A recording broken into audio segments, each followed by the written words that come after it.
Iya. Sebagian besar di Deli Serdang, Padang Lawas dan Tapanuli Selatan. Iya. Nah di situ ada laporan kerusakan hutan ya, Iya. yang membuat bencana ekologis ini semakin masif terjadi. Jadi kalau Iya. kita bicara kerusakan hutan kan ada kerakusan pemilik modal di sana, Iya. ada kerakusan kapitalisme di sana. Iya. Artinya bagaimana seharusnya negara memposisikan ya Iya. para pemilik modal ini sehingga dia tidak bersifat Iya. merusak ya. Iya.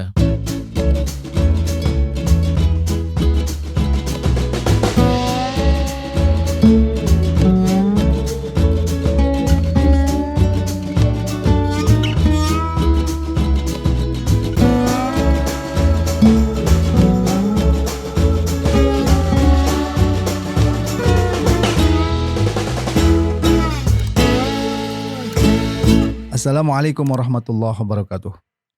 Pemirsa yang dirahmati Allah Subhanahu wa taala, kembali kita bertemu dalam program Focus to the Point.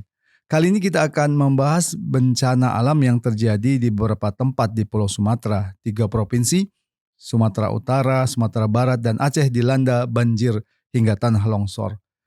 Selain korban jiwa, puluhan orang hilang masih dalam pencarian. Sementara itu puluhan ribu warga mengungsi di titik aman. Untuk itu kita akan membahas bagaimana kita mensikapi bencana ini. Di tengah-tengah kita sudah hadir Ustadz Ismail Yusanto. Assalamualaikum Ustadz. Waalaikumsalam warahmatullahi wabarakatuh. Terjadi lagi bencana alam yang cukup besar ya belakangan ini Ustadz. Puluhan ribu menjadi pengungsi, ada beberapa yang menjadi korban jiwa. Bagaimana kita mensikapi bencana alam ini Ustadz? Ya, baik. Bismillahirrahmanirrahim. Assalamualaikum warahmatullahi wabarakatuh. Waalaikumsalam. Yang pertama tentu kita sampaikan rasa ikut prihatin ya terhadap musibah yang menimpa saudara-saudara kita di sejumlah tempat yang tadi disebut. Ini yang pertama, dengan iringan doa mudah-mudahan mereka segera mendapatkan pertolongan, mendapatkan bantuan, dan diberi kekuatan untuk bisa menghadapi musibah yang tidak ringan ini, karena sebagiannya itu rumahnya hancur dan bahkan juga mungkin kehilangan anggota keluarga. Ini yang pertama. Kemudian yang kedua, ini musibah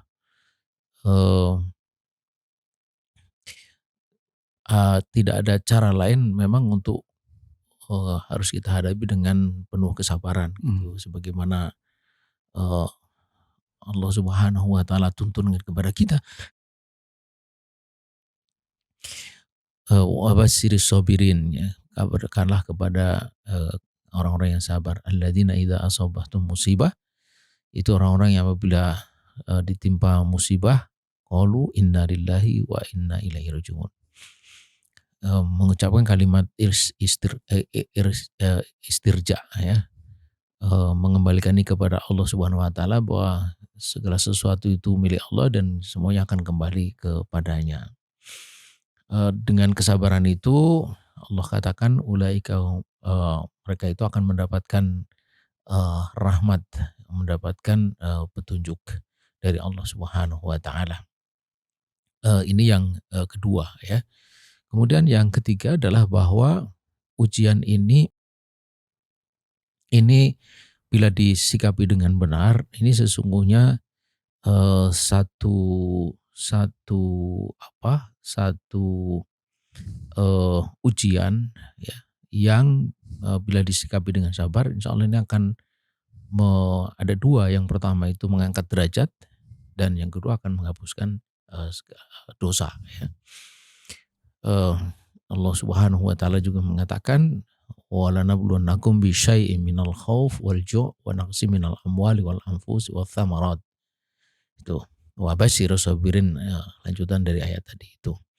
Jadi Allah itu menguji kita dengan berkurangnya harta, berkurangnya beban, kemudian berkurangnya jiwa juga ya.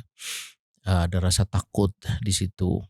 Dan ujian itu di mana tempat tak lain adalah untuk meningkatkan derajat. Karena kalau untuk turun tidak perlu ada ujian gitu.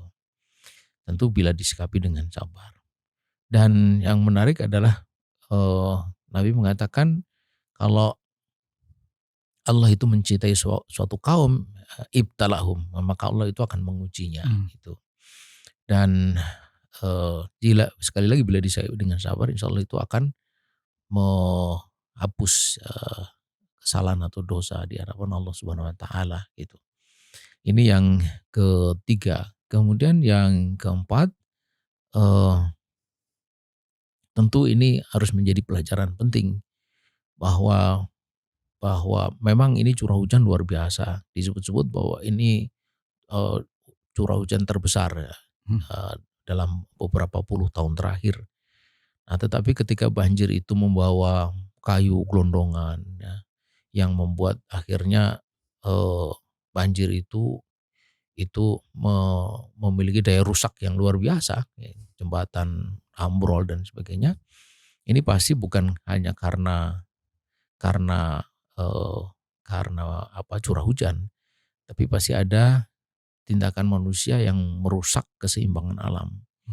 Dan kayu gelondongan sampai turun begitu rupa itu menjadi bukti sangat nyata ada kerusakan di daerah hulu. Mungkin sebagian dari pohon-pohon yang ditebang itu belum sempat dibawa, udah hanyut dibawa oleh air. Apalagi kemudian memang muncul pernyataan dari berbagai pihak bahwa ada penambangan liar di daerah hulu yang pasti penambangan itu akan membuka tutupan vegetasi, kemudian vegetasi itu yang sudah terbuka itu tidak mampu menahan lajunya air dan akhirnya menjadi banjir bandang, membawa lumpur dan kayu-kayu gelondongan itu. Nah, ini saya kira mesti menjadi pelajaran penting untuk betul-betul pihak berwenang itu melakukan tindakan yang semestinya untuk melindungi daerah tangkapan air itu. Ini klise ya, tetapi memang faktanya seperti itu dan banjir ini kan membuktikan bahwa ini bukan teori tapi memang fakta yang harus betul-betul diperhatikan. Ya, banjir ini kan bukan pertama kali Sat ya, terjadi. Ada tahun 2024 di bulan November juga itu terjadi sejumlah banjir bandang dan longsor di beberapa kabupaten di Sumut. Sebagian besar di Deli Serdang, Padang Lawas dan Tapanuli Selatan. Nah, di situ ada laporan kerusakan hutan yang membuat bencana ekologis ini semakin masif terjadi. Jadi kalau kita bicara kerusakan hutan kan ada kerakusan pemilik modal di sana, ada kerakusan kapitalisme di sana.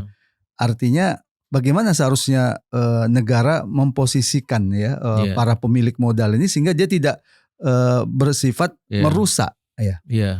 Sebenarnya kalau kembali kepada teori itu sudah sangat lengkap pengetahuan untuk bagaimana memanfaatkan sumber daya alam itu tanpa merusak keseimbangan alam gitu.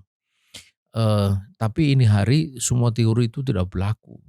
Mengapa? Karena yang bekerja atau yang lebih menonjol itu adalah kekuatan uang tadi, kekuatan modal. Yang itu kemudian menerabas sekian banyak rambu-rambu, aturan-aturan yang semestinya tidak boleh menjadi boleh, yang semestinya misalnya hanya 10 luasannya misalnya menjadi 100, yang semestinya harus segera direklamasi, ditinggalkan dan sebagainya. Jadi ini semua sebenarnya mengkonfirmasi bahwa ada kerusakan, bukan hanya kerusakan lingkungan, tapi kerusakan lingkungan ini sebenarnya akibat dari kerusakan pengelolaan sumber daya alam, kerusakan morality di mana aparat itu tidak bekerja secara semestinya.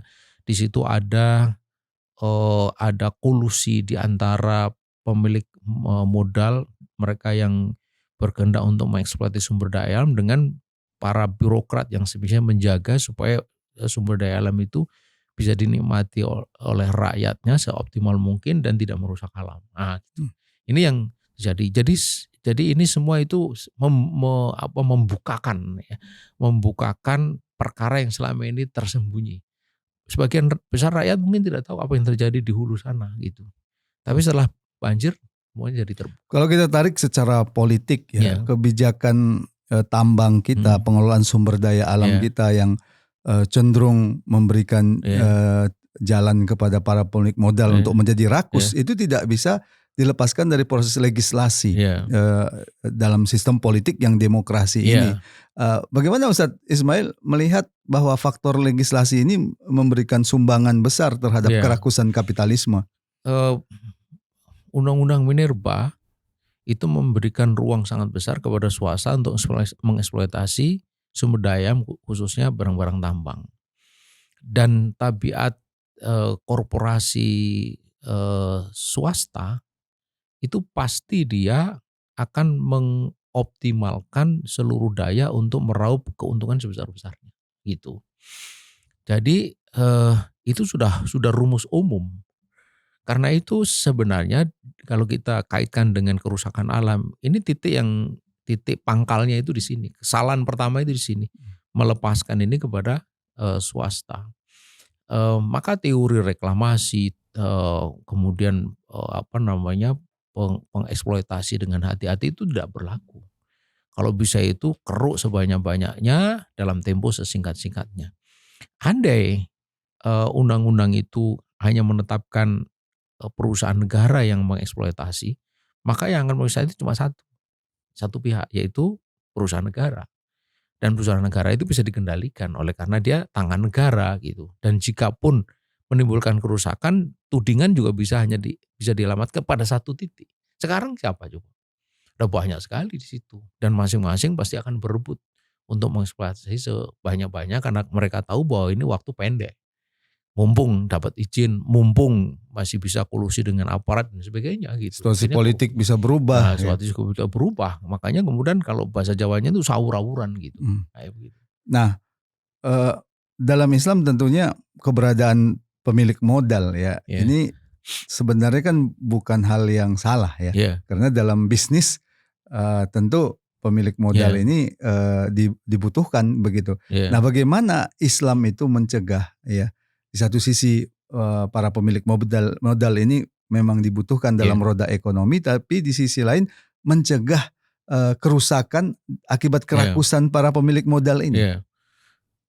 Pemilik modal itu ditempatkan di sektor yang kita sebut itu dengan istilah milkiyah fardiyah, kepemilikan pribadi, bukan di sektor kepemilikan umum seperti pengelolaan sumber daya alam, barang tambang, nikel, batu bara dan sebagainya.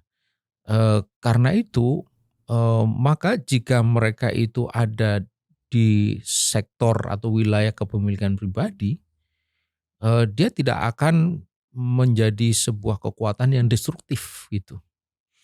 Apalagi kalau di sini ada rambu-rambunya juga gitu. Jadi dia akan bergerak di sektor ini. Sementara kalau sekarang ini dilepas di sektor kepemilikan umum. Kalau di sektor kepemilikan umum dan yang paling katakanlah yang paling memberikan cuan gitu keuntungan besar itu sektor pertambangan, maka mereka akan masuk dengan kekuatan penuh dan apa yang kita saksikan ini adalah akibat dari itu semua. Nah, gitu. Jadi Islam itu menjaga kepemilikan umum itu tetap menjadi milik rakyat dan dikelola oleh negara. Nah, makanya kalau negara yang mengelola dia tentu akan menggunakan seluruh teori. Nah, karena apa? Karena dia tidak punya kepentingan untuk berebut.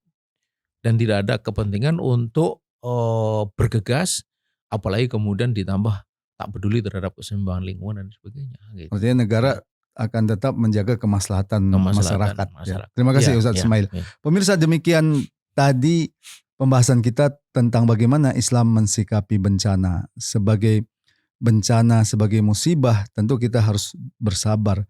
Tapi di balik bencana bisa jadi ada pelanggaran di sana, ada kemaksiatan di sana, berupa kerakusan kapitalisme. Inilah yang kemudian harus kita cegah dengan menerapkan Islam. Semoga bermanfaat. Assalamualaikum warahmatullahi wabarakatuh. Waalaikumsalam.